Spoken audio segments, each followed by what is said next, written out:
today we're going to talk about hammer-ons and pull-offs. Hammer-ons are what we call ascending slurs. Ascending meaning they're going up, and slurs are when you play smoothly between two or more notes. Pull-offs are the reverse of that. They're descending slurs, slurs that are going down.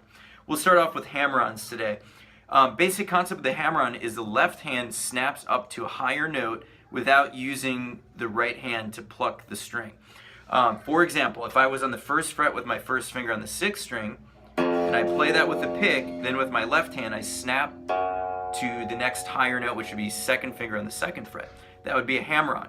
Now the key to getting a good hammer-on is getting a lot of force from a small distance. You really only want to be about a quarter inch or so away from the fretboard when you're executing hammer-on.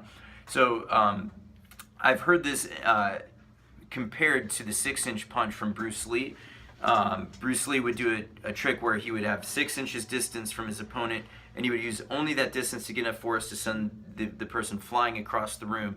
So same concept. Of course, here we're not punching anybody. Please don't do that. But we're doing basically small quarter-inch punches on the guitar. So here's a drill that you can use to practice these. You start with finger 1 on fret 1 on the 6th string, hammer on in an 8th note to the second finger on the 2nd fret, then continue that pattern up to the 1st string, and then go back down to the 6th string. We're looking for evenness of rhythm and volume as you do this. So we want the 2nd note in the slur to be just as loud as the 1st note, and we're also trying to get completely even notes, so we're not like galloping the rhythm.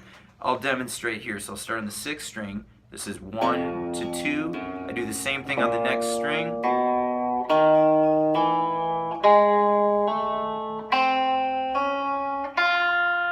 Again, I'm looking for evenness of rhythm and volume.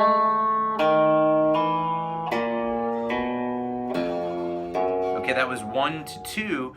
Then I will continue doing the same thing on all combinations of 2. So 2nd and 3rd fingers and frets, 3 and 4, 1 and 4, 1 and 3, 2 and 4. I'll demonstrate that a little quicker now just to go through that. So 2 and 3.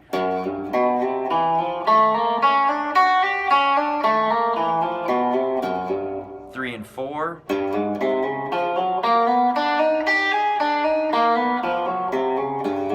1 and 4.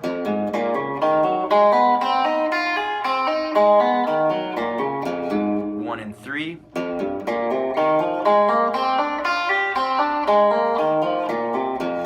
2 and 4.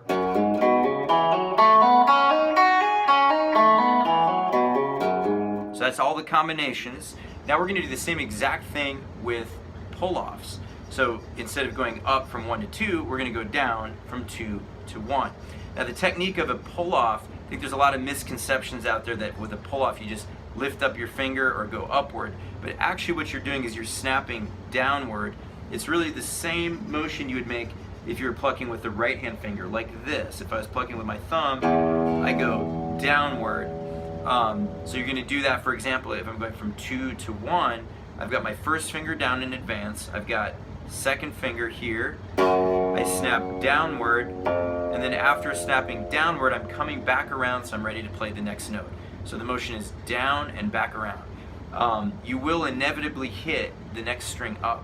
So for example, here I'm hitting the 5th string lightly with my second finger because I'm going downward. What I can do about that is lightly rest the lower finger or the first finger here on the 5th string so I don't make a sound when I hit it. So I'm muting the string. I'm going to do 2 to 1 pull-offs going up and down the strings.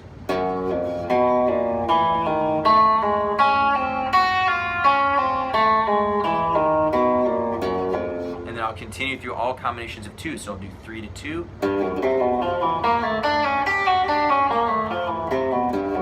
4 to 3.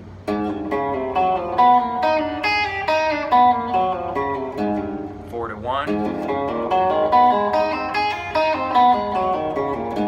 3 to 1.